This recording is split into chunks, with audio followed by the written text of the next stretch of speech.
Look, life is gonna knock you down. That's not a maybe, it's a guarantee. The real question, the one that truly defines everything, is what does it take to get back up? So let's try and find an answer to that. We've got to start with a hard truth, one we all kind of feel deep down. This life, this world, it isn't a fairy tale.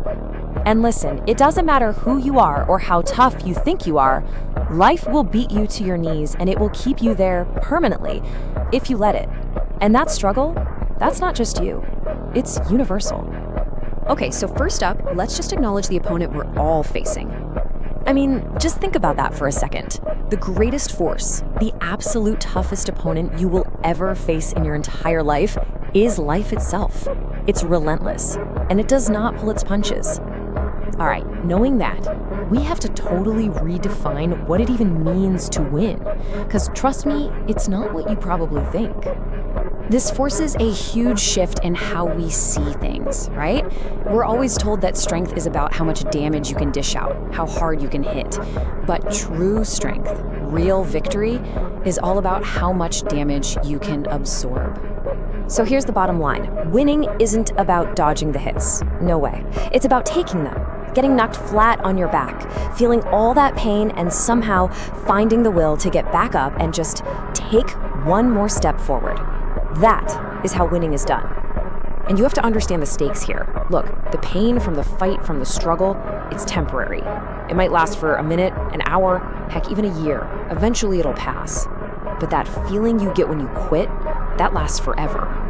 And the margin for error, man, it is razor thin. We're talking half a step. You're half a step too early or too late, and boom, you just don't get there. Or half a second, you're half a second too slow or too fast, and that opportunity is just gone. The point is, those tiny margins, those inches we need, they are everywhere around us, in every single moment. And success, well, it's found by the person who is willing to fight and claw for every single one of those inches. But why? Why fight for those inches? What's the point of taking all those hits?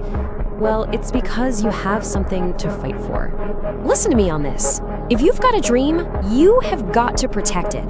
Because the moment you say it out loud, people who couldn't do something themselves, they're going to want to tell you that you can't do it. They'll project their own failures right onto you. And that right there, that leads to the most important battlefield of all, the one that's inside your own head. Your belief isn't just part of the game, it is the game.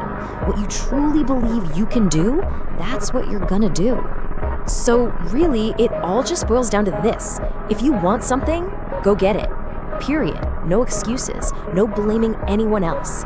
It's that simple and, yeah, that difficult. But going and getting it, well, that comes with a price. A really steep one, and you gotta be willing to pay it. Okay, so let's get real for a second. You say you want to be successful, but how badly do you really want it? And don't just give a quick answer. I mean, really, truly ask yourself, how deep does that desire go? Because for most people, for being honest, the truth is, they just kind of want it. They don't want it more than they want to party. They don't want it more than they want to be cool. And they for sure don't want it more than they want to sleep. And here's a huge distinction you have to get. There's talent, and then there's skill. Talent, that's what you have naturally. It's a gift.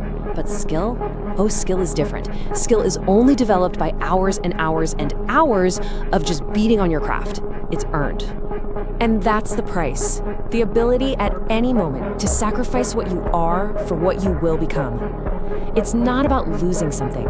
It's about trading comfort now for achievement later. It's an investment in your future self. Okay, so all of this brings us to the final and maybe the most important piece of the whole puzzle.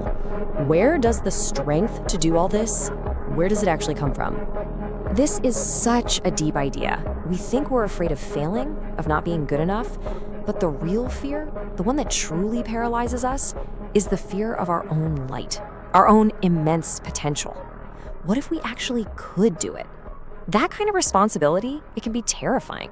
And you have to know that power isn't just for one person or some special group of people. It's not in some hero on a screen. It's in all of us, which means it is in you right now. So, you know what it takes. You know the price. And now you know that the power is already inside you. The excuses are all gone. The only thing left is a choice. So I'll leave you with this one question. Now, what are you going to do?